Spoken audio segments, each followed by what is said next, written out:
अस्सलाम वालेकुम स्टूडेंट। आज हम फर्स्ट लेक्चर स्टार्ट करने लगे हैं जो कि फर्स्ट ईयर का पहला चैप्टर है बेसिक कंसेप्ट। और इसका जो पहला टॉपिक है वो है एटम। एटम को डिफ़ाइन करने से पहले हम इसकी हिस्ट्री डिस्कस कर लेते हैं। इसकी हिस्ट्री जो है वो कुछ इस तरह से है कि एटम के बारे में ग्रीक फ़िलोसोफ़र जो है वो सोचते हैं कि हमारे पास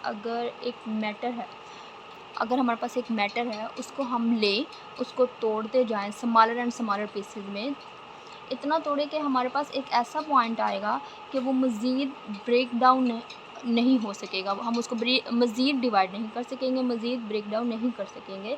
तो वो जो अनब्रेकेबल पार्टिकल है उसको उसने इंडिविजिबल पार्टिकल का नाम दिया। सेकेंड स्टेप जो ग्रीक फ़िलोसोफ़र ने ये जो इंडिविजिबल पार्टिकल का जो कॉन्सेप्ट दिया है, ठीक है। सेकंड जो हमारे पास स्टेप है वो है डेमोक्रेटस का। डेमोक्रेटस ने कहा कि atom derive from word Atmos, और ये जो वर्ड एटमोस है उसका मतलब है इंडिविजिबल पार्टिकल, ठीक है। तो मैंने आप लोगों के लिए नोट्स बनाए हैं पॉइंट देखकर, और ये जो नोट्स हैं वो कुछ इस तरह से हैं कि द रोल ऑफ ग्रीक फ़िलोसोफ़र का रोल के अंदर हमारे पास मैटर, और मैटर को सबसे पहले हमने ब्रेक डाउन करना है स्मॉलर बेसिक यूनिट के अंदर, जो कि कैन नॉट बी फर्दर सब डिवाइडेड, ठीक है। क्योंकि वो जो पार्टिकल्स होंगे, एक ऐसा पार्टिकल आ जाएगा, एक ऐसा ज़र्रा आ जाएगा जो मज़ीद तकसीम नहीं किया जा सकेगा।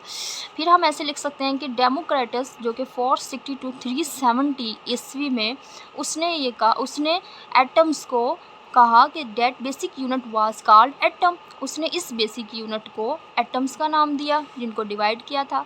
और atom is derived from Greek word Atmos which mean indivisible, और इंडिविजिबल का मतलब होता है नाकाबिले तकसीम, जिसको तकसीम ना किया जा सके, मज़ीद तकसीम ना किया जा सके। So, atom is smallest particle of matter which cannot be further subdivided। ये हमारे पास इसका नतीजा निकला कि एटम जब एक ऐसा छोटा ज़र्रा होता है मैटर का, मादे का, जिसको हम मज़ीद तकसीम नहीं कर सकते। मगर उसने ये जो मगर ये सारी की सारी उनकी अपनी थॉट्स हैं। उन्होंने कोई भी एक्सपेरिमेंटल एविडेंस पेश नहीं किया, कोई भी एक्सपेरिमेंटल एविडेंस यानी सबूत नहीं दिया। फिर हम यानी कि यहाँ पे मैंने लिख दिया है no experimental evidence was given by Greek philosopher. फिर 17th सेंचुरी में ये बात सामने आई कि जो हमारे पास कंपाउंड है या जो हमारे पास मैटर है, मैटर भी कह सकते हैं हम, सब्सटेंसेस भी कह सकते हैं, वो बने कैसे हैं। यानी तो इसके लिए हमने क्या करना है, क्वांटिटेटिव स्टडी। इसके लिए क्वांटिटेटिव स्टडी की गई, या हम कहते हैं क्वांटिटेटिव एनालिसिस भी कह सकते हैं, स्टडी भी लिख सकते हैं, एनालिसिस भी लिख सकते हैं। और इसका मतलब क्या है, यानी इसमें यह देखा गया कि अगर कोई कंपाउंड बनाना है तो कंपाउंड बनाने के लिए हमें कितनी मिकदारें चाहिए। यानी हाउ एलिमेंट, मैं यहाँ पे लिखने लगी हूँ, हाउ एलिमेंट कंबाइन, एलिमेंट कैसे आपस में कंबाइन होते हैं, टू गिव बनाने के लिए, देने के लिए कंपाउंड। जैसे जस्ट फॉर एग्जांपल हमारे पास मैं लिख लेती हूँ यहाँ पे वाटर है, ठीक है। वाटर के अंदर हम ये देखते हैं कि कितनी मिकदार में हाइड्रोजन है और कितनी मिकदार में ऑक्सीजन मौजूद है। तो अगर हमने वाटर का 1 मोल बनाना है तो हम 16 ग्राम हाइड्रोजन लेते हैं और 16 ग्राम ऑक्सीजन लेते हैं, और 2 ग्राम हमारे पास हाइड्रोजन आता है। तो हमारे पास वाटर का 1 मोल बनता है, 1 मोल वाटर बनता है, ठीक है। ये हमने क्वांटिटेटिव एनालिसिस में स्टडी किया। नेक्स्ट हमारे पास क्या आता है, नेक्स्ट पॉइंट मैंने आप लोगों के लिए लिखा है वो है this disclose that few elements that have components of different substances and decomposition breakdown of compound. इसका मतलब ये होगा कि जो कंपाउंड बना था उसको वापस ब्रेक डाउन करना होगा हमें, उसको वापस ब्रेक डाउन कर सकते हैं उससे के कॉन्स्टिट्यूएंट एटम में, ठीक है। जैसे कि वाटर जो हमने पीछे वाटर बनाया था, जैसे वाटर बना था, लेकिन अब इस वाटर को H2 प्लस O2 के ज़रिए से वाटर, अब इस वाटर को दोबारा से हमने क्या करना होगा, ब्रेक डाउन करना होगा, डिकम्पोज करना होगा। जब हम इसको दोबारा से ब्रेक डाउन करते हैं तो हमने देखना है कि कैसे हमारे पास हाइड्रोजन और कैसे हमारे पास ऑक्सीजन बनता है, ये चीज़ देखते हैं हम इसमें क्वांटिटेटिव एनालिसिस में, ठीक है। फिर यही बात मैं आप लोग को पीछे बता चुकी हूँ कि how element combine to form compound. फिर हमारे पास नेक्स्ट जॉन डाल्टन।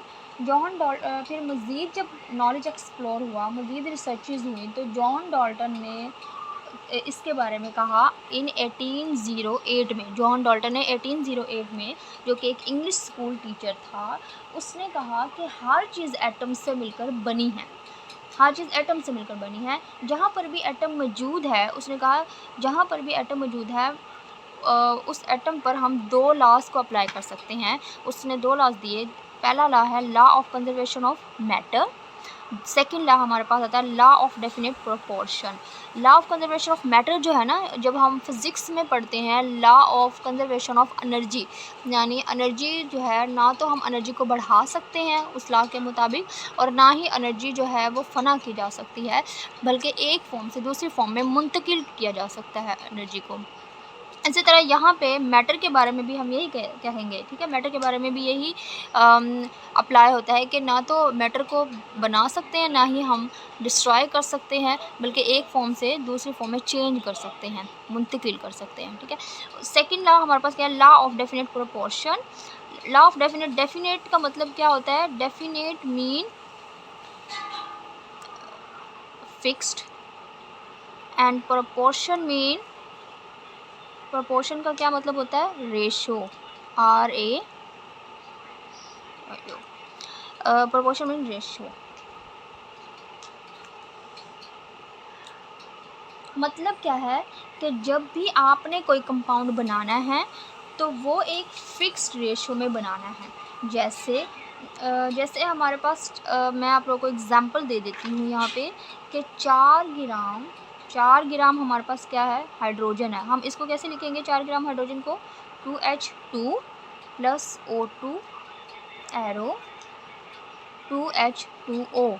इसका मतलब क्या होगा कि हमने 36 ग्राम वाटर बनाने के लिए 4 ग्राम हमारे पास हाइड्रोजन है और 32 ग्राम हमारे पास अगर ऑक्सीजन है, तो हमने 36 ग्राम वाटर को बनाना होगा, ठीक है। तो ये हम देखते हैं कि इसकी कितनी फिक्स रेशो है। जैसे मैं पहले भी आप लोगों को एक एग्जांपल दे चुकी हूँ कि उस एग्जांपल में मैंने आप लोगों को क्या बताया था कि 1 मोल वाटर बनाने के लिए तो हमने 36 मोल बनाए हैं, वो हमने 1 मोल बनाने के लिए 16 ग्राम ऑक्सीजन के और 2 ग्राम हाइड्रोजन चाहिए था। तो हमने क्या देखी है, ये फिक्स रेशो होती है, तो हमने ये फिक्स रेशो देखनी होती है। तो लॉ ऑफ डेफिनेट प्रोपोर्शन में हम किसी भी कंपाउंड की फिक्स रेशो को फाइंड आउट करते हैं।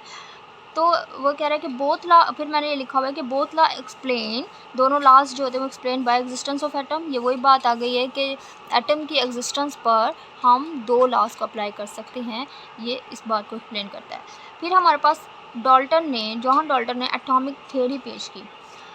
एटॉमिक थ्योरी के वो एटॉमिक थ्योरी क्या थी कि all matter is composed of atom of different element which are different in their properties, ठीक है। मुख्तलिफ एलिमेंट्स के जो एटम बनते हैं वो क्या होते हैं, वो मुख्तलिफ प्रॉपर्टीज़, मुख्तलिफ खासियत के होते हैं, मुख्तलिफ खसूसियात रखते हैं। अब हम एटम को मॉडर्न रिसर्च के मुताबिक डिफ़ाइन करेंगे। मॉडर्न रिसर्च ये कहती है कि एटम जो है वो इंडिविजिबल पार्टिकल नहीं है, बल्कि डिविजिबल पार्टिकल है। एटम जो है वो नाकाबिले तकसीम नहीं है, बल्कि काबिले तकसीम है। तो क्योंकि काबिले तकसीम होता है, और जब मज़ीद फिर हम इसको डिफ़ाइन कैसे करेंगे इस बात को, atom is the smallest particle which can take part in chemical reaction, it may or may not exist independently. Independently का मतलब होता है आज़ादाना तौर पर, ठीक है। तो कुछ एटम ऐसे होते हैं जो अकेले रह सकते हैं, और कुछ एटम जो होते हैं वो अकेले नहीं रह सकते, ठीक है। जैसे जस्ट फॉर एग्ज़ाम्पल मैं आपको बता देती हूँ, for example all noble gases,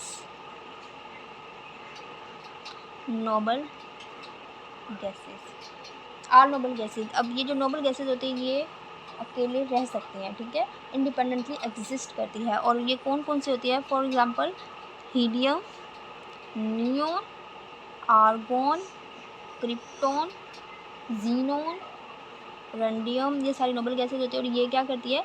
exist करती है इंडिपेंडेंटली।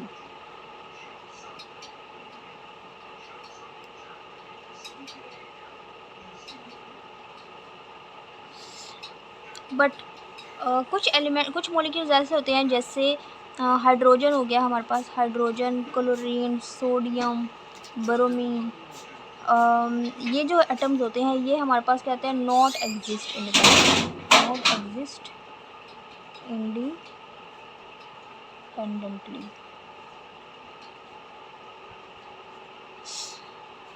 ये मॉलिक्यूल जो होते हैं वो इंडिपेंडेंटली एग्जिस्ट नहीं कर सकते।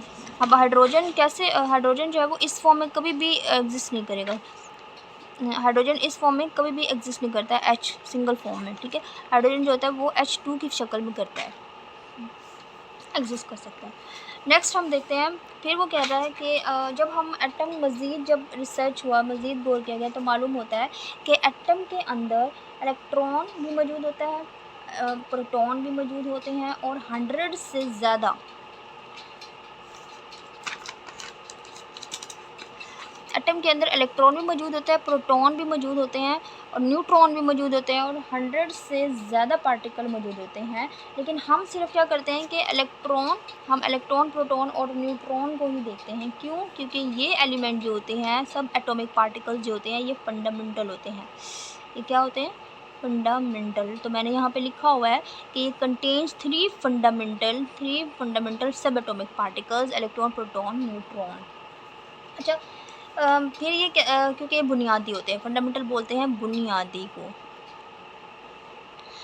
But also more than 100 subatomic particles are also present, ठीक है। वो जो मोर देन 100 सब एटॉमिक पार्टिकल्स होते हैं वो कौन से होते हैं? हाइप्रोन होता है, न्यूट्रिनो होता है और एंटी न्यूट्रिनो होता है। ये भी इसके एग्जांपल में आ जाते हैं। सो एटम जो है वो क्या है? Atom is further divisible according to modern research. Understand student? उसके बाद जेबरजेलस की जो कंट्रीब्यूशन है वो, जेबरजेलस क्या कहता है? जेबरजेलस ने हमें 2 कंट्रीब्यूशन दी। जेबरजेलस की 2 कंट्रीब्यूशन थी। पहली ये थी कि उसने एटम के मासेस को फाइंड आउट किया। पहली कंट्रीब्यूशन क्या थी उसकी? कि उसने एटम्स के मासेस को फाइंड आउट किया।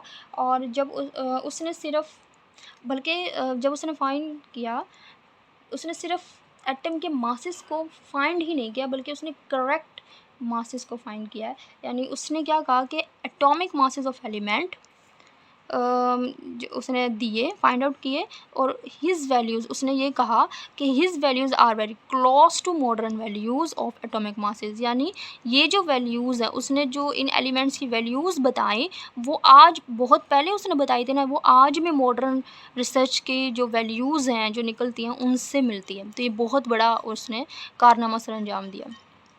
सेकेंड हमारे पास आता है, उसने डिवेल्प किया the system of giving element a symbol. उसने एलिमेंट्स को, उसने क्या कहा कि एटम का नाम जो है वो पूरा ना लिखें। उसने ये कहा कि एटम का जो नाम है वो आप पूरा ना लिखें, बल्कि जैसे एक एटम है हमारे पास हाइड्रोजन। अब हाइड्रोजन को अगर हम ऐसे लिखेंगे तो ये तो बहुत बड़ा हो जाता है। ऑक्सीजन को अगर हम ऐसे लिखेंगे तो ये बहुत बड़ा हो जाता है। तो हमने क्या करना है, इस हाइड्रोजन को हमने लिखना है सिर्फ H की फॉर्म में, ये ऑक्सीजन को कैसे लिखना है? O की फॉर्म में, ऐसे लिखना है, ठीक है। तो ये हमारे पास इजीली फॉर्म में लिख सकते हैं हमें। तो इन एलिमेंट्स को सिंबल देने का ये जो एक सिस्टम उसने दे दिया, जैसे अब हमारे पास क्या बनेगा, वाटर का फॉर्मूला हम बना सकते हैं ना, वाटर को हम ऐसे लिख सकते हैं। अब हाइड्रोजन, ऑक्सीजन ऐसे तो नहीं लिख सकते ना, तो H2O, ये एक फार्मूला हम बना सकते हैं। तो क्या किया उसने, वाटर का फार्मूला हमने क्या सिंबल की मदद से आसानी से लिख सकते हैं, ठीक है। तो ये हमारे पास टॉपिक जो है वो एंड हो गया।